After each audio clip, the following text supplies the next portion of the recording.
수술은요, 수술을 이제 여러 번 하다가 보면 비중격이 많이 손상돼서 얘가 너무 휘어있고 너무 약해져 있으면 그 비중격을 다시 꺼내서 튼튼하게 다시 만들어서 제자리로 넣어주는 이비인후과적인 수술을 같이 응용해서 하는 수술이라고 보시면 돼요.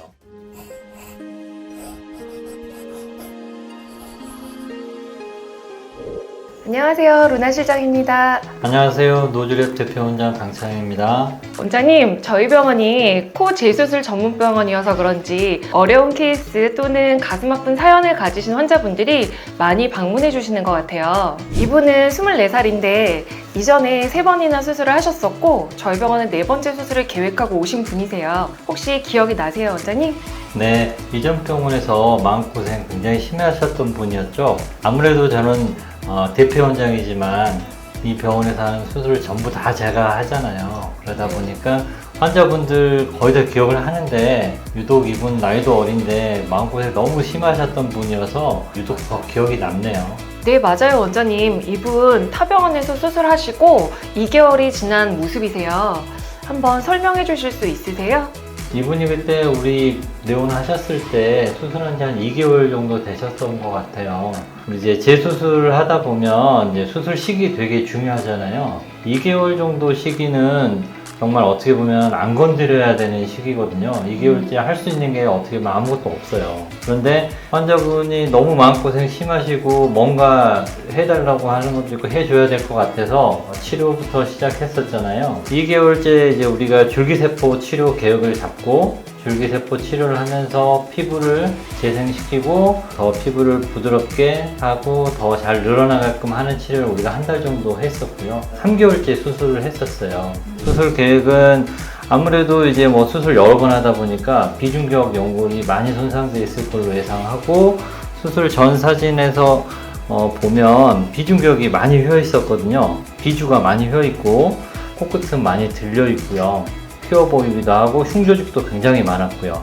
그래서 자가늑연골을 이용해서 코끝 기둥을 튼튼하게 세워주는 거를 계획을 했었고 지금 코가 많이 들려 있어서 비순각 자체가 굉장히 컸어요. 비순각을 한 95도 정도로 맞춰주는 것도 계획했었죠. 선천적인 비대칭을 완벽하게 개선할 수는 없지만 비주가 오른쪽으로 휘어져 있어서 비대칭이 더 심하게 보였던 부분도 있고 코끝을 무리하게 높여놔서 비대칭이 더 심하게 보인 것도 있어서 그 부분을 높이도 좀 조정하고 휘어져 있는 비주도 바로잡고 비중격도 재건해서 튼튼하게 바로잡으면서 콧구멍 비대칭도 개선시키는 것을 목표로 했었어요.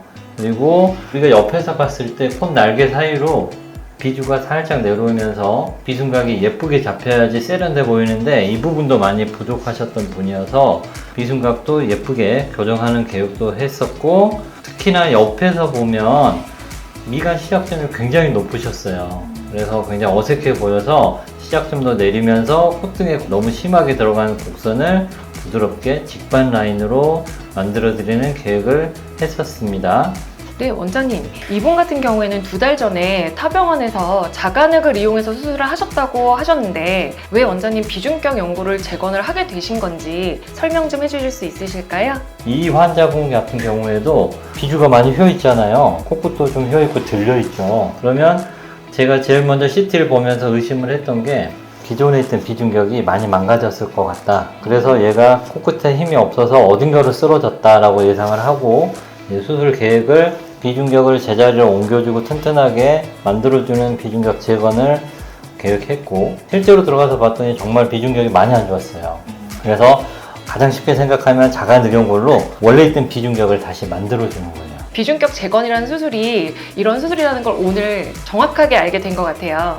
비중격 재건 수술은요, 어떻게 보면 기능적인 수술에서 많이 할 수 있는 수술이고 더 파고 들어가다 보면 이비인후과 선생님들이 많이 하는 수술이죠. 수술을 이제 여러 번 하다가 보면 비중격이 많이 손상돼서 얘가 너무 휘어 있고 너무 약해져 있으면 그 비중격을 다시 꺼내서 튼튼하게 다시 만들어서 제자리로 넣어주는 이비인후과적인 수술을 같이 응용해서 하는 수술이라고 보시면 돼요.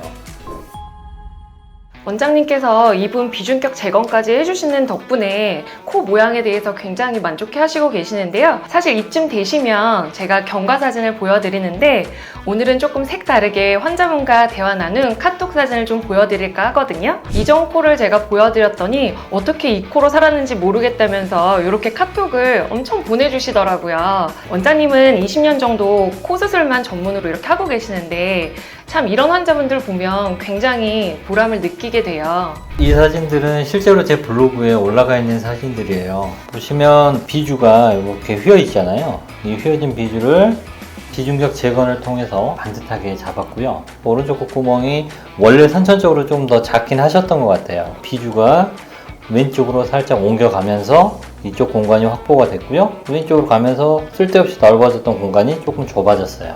많이 좋아진 모습이 보이고 이렇게 보니까 확연하게 좋아진 느낌이 확실하게 보이네요. 전체적으로 정면에서도 훨씬 자연스럽고요. 옆에서 이제 많이 들렸던 이 각도 느낌이랑 콧등의 패임 느낌 더 훨씬 자연스럽고 세련된 모습으로 바뀌었어요.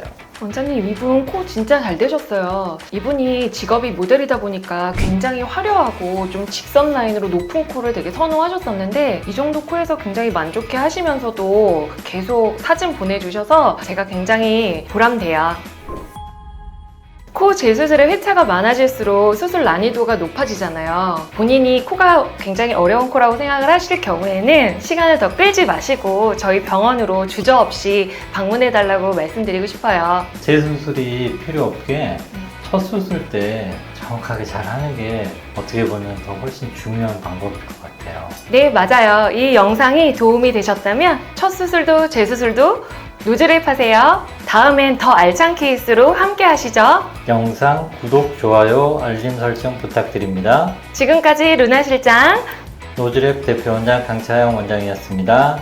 감사합니다.